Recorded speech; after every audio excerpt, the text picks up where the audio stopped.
Good morning बच्चों कल हम विक्रम साराभाई के बारे में पढ़ रहे थे। मैं आपको बताया था कि जो विक्रम साराभाई हैं वो बहुत बड़े वैज्ञानिक थे। उन्होंने भारतीय अंतरिक्ष अनुसंधान में बहुत सारे अनुसंधान किए, इसलिए उन्हें भारतीय अंतरिक्ष अनुसंधान का जनक भी कहा जाता है। और उन्होंने जैसे थम्बा में रॉकेट लॉन्चिंग स्टेशन की स्थापना करी थी, है ना, और श्रीहरिकोटा में जो अंतरिक्ष अड्डा था उसकी स्थापना करी थी। बहुत सारे काम किए थे इन्होंने। आगे रीडिंग करते हैं। यहाँ देश विदेश के अनेक वैज्ञानिकों द्वारा अंतरिक्ष विज्ञान के क्षेत्र में अनुसंधान और प्रयोग होते रहे हैं, किंतु विक्रम साराभाई ने इस बात पर बार बार बल दिया कि परमाणु ऊर्जा का प्रयोग शांतिपूर्ण कार्यों और मानव कल्याण के लिए होना चाहिए। अच्छा, मैंने आपको कल बताया था कि ये जो आज का युग है वो एक मशीनी युग है। इसमें हर चीज़ मशीन से होती है, बहुत सारे काम मशीन से होते हैं।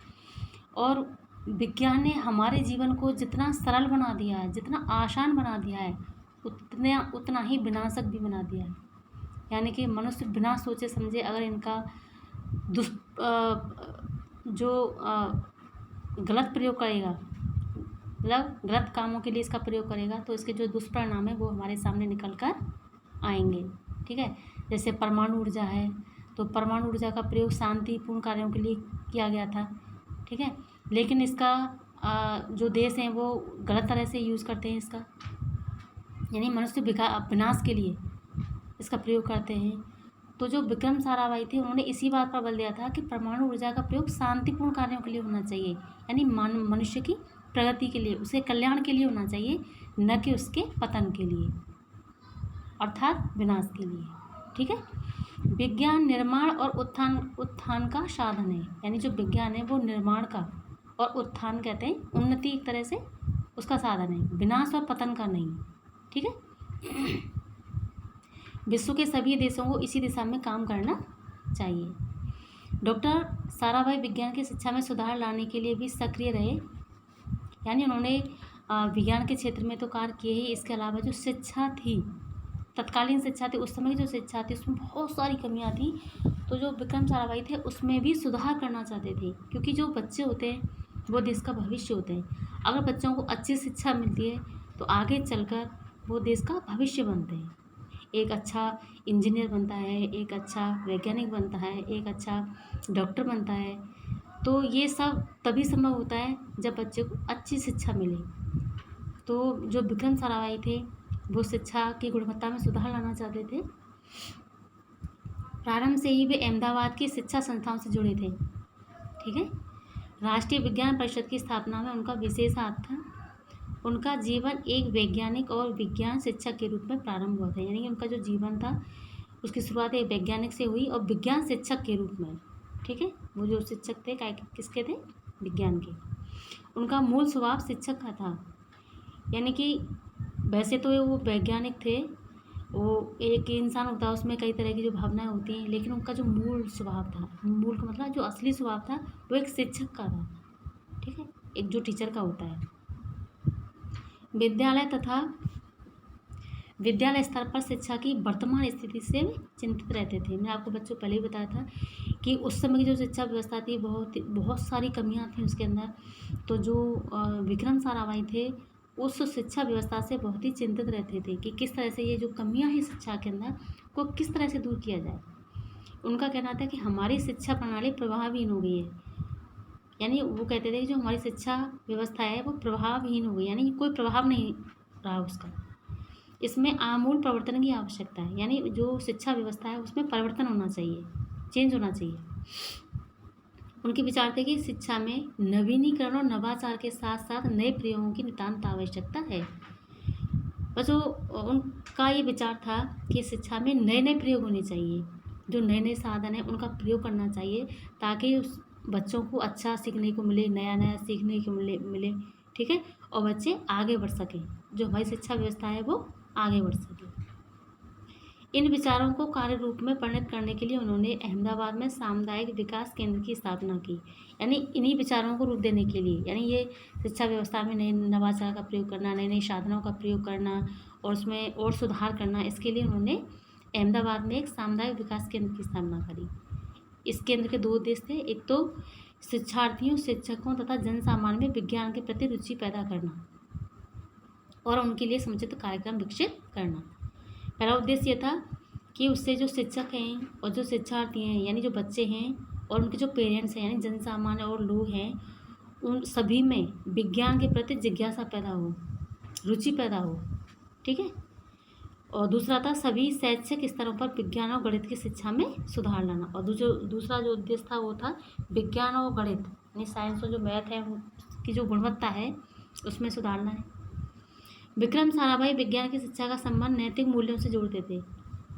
बच्चों आपने देखा होगा ज़्यादा जो साइंस के लोग से जो जुड़े लोग होते हैं उनका यही मानना होता है कि जो साइंस है वो ईश्वर को नहीं मानती है और नैतिकता को नहीं मानती है, नैतिकता से बिल्कुल अलग है। लेकिन जो विक्रम साराभाई थे नैतिक मूल्यों को विज्ञान से जोड़ते थे।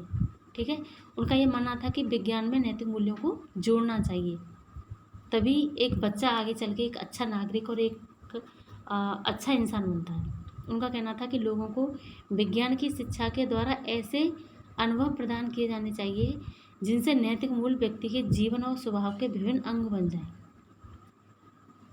उनका ये मानना था कि व्यक्ति को विज्ञान की शिक्षा के साथ साथ उन्हें जीवन के जो नैतिक मूल्य हैं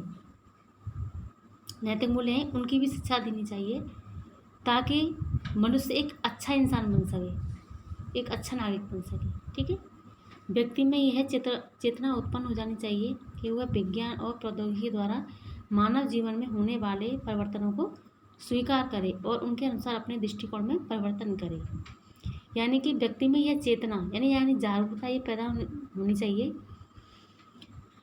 कि मानव जीवन में होने वाले परिवर्तनों को स्वीकार करे और उनके अनुसार अपने दृष्टिकोण में परिवर्तन करे। जैसे बहुत सारे लोग होते हैं वो अपने जैसे रीतियों से, रिवाजों से, अपने बंधनों से जुड़े रहते हैं और कोई भी जो परिवर्तन आता है उसके खिलाफ खड़े हो जाते हैं कि हमें तो ये करना ही नहीं है, हमारी तो ये रीतियाँ हैं, ये रिवाज हैं।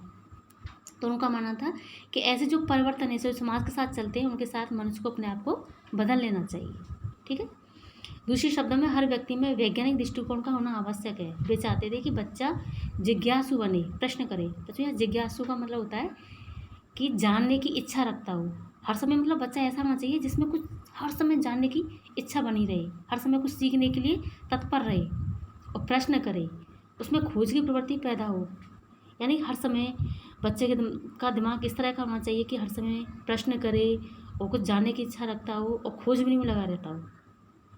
एक तरह से यही वैज्ञानिक दृष्टिकोण होता है। चिंतन की क्षमता का विकास हो।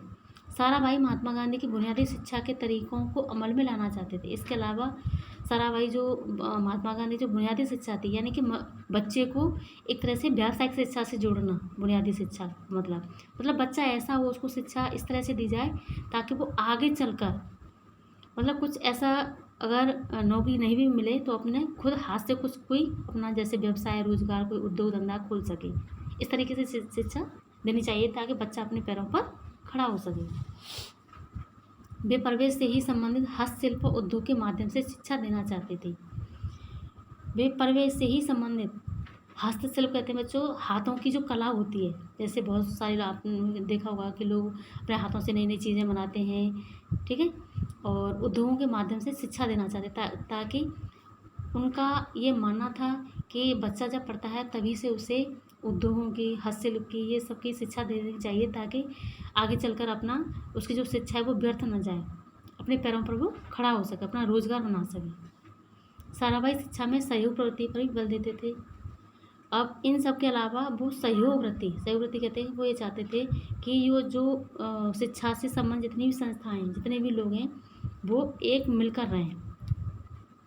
उनका कहना था कि साधन और सुविधाओं की दृष्टि से किसी भी शिक्षा संस्था का परिपूर्ण होना कठिन है। मतलब कहने का मतलब ये है कि जैसे शिक्षण संस्थाएं होती हैं तो सबके पास में इतना पैसा नहीं होता, कि वो साधन और सुविधाएं सब तरह से जुटा सके। किसी के पास कुछ की कमी है, किसी के पास किसी चीज़ की कमी है, तो अभाव तो बना ही रहता है। अतः सहयोग और संयुक्त प्रयास द्वारा उस अभाव को पूरा किया जाना चाहिए। आसपास की जो शिक्षा संस्थाओं को मिलकर संयुक्त प्रयोगशालाएं स्थापित करनी चाहिए और सभी को उनका लाभ उठाना चाहिए। उनका मानना था कि जैसे सभी शिक्षण संस्थाएं आपस में सहयोग वृत्ति अपनाएं, यानी आपस में एक दूसरे का सहयोग करें। जैसे बहुत सारी सुविधाएं एक शिक्षण संस्था के पास हैं तो दूसरी के पास नहीं है, तो उन सबको मिलकर एक दूसरे की मदद करनी चाहिए और मिलकर ऐसी प्रयोगशालाएँ वगैरह हैं, ऐसी चीज़ें खुलनी चाहिए ताकि सब लाभ उठा सकें इसका। साराभाई में अपने विचारों को क्रियान्वित करने की अद्भुत क्षमता थी, यानी उनके अंदर जो विचार थे उनको क्रियान्वित करने, लागू करना एक तरह से, ठीक है, शुरू करना। अद्भुत मतलब अनोखी क्षमता थी। योग्यता, क्षमता मतलब योग्यता थी। किंतु हमारा दुर्भाग्य है कि विज्ञान जगत का यह चमकता सितारा अल्पायु में ही काल कलवित हो गया है, यानी लेकिन दुख के साथ हमें ये कहना पड़ रहा है, अल्पायु कहते हैं बहुत छोटी सी उम्र में ही वो मृत्यु को प्राप्त हो गई, यानी 30 दिसंबर 1971 को त्रिवेंद्रपुरम के निकट कोवलम में उनका निधन हो गया। आज जब हमारा देश आर्थिक, वैज्ञानिक और प्रौद्योगिक क्षेत्र में आत्मनिर्भर बनने के प्रयास में लगा हुआ है, डॉक्टर साराभाई जैसी विलक्षण प्रतिभा, विलक्षण कहते हैं बहुत अनोखी, अलग तरह की प्रतिभा का भाव हमें सदैव महसूस होता रहेगा। बच्चों, आज हमने विक्रम साराभाई के बारे में पढ़ा, तो आप समझ गए होंगे कि किस तरह के वैज्ञानिक थे, महान वैज्ञानिक थे, ठीक है। और इसके जो क्वेश्चन आंसर हैं मैं कल आपको डाल दूँ।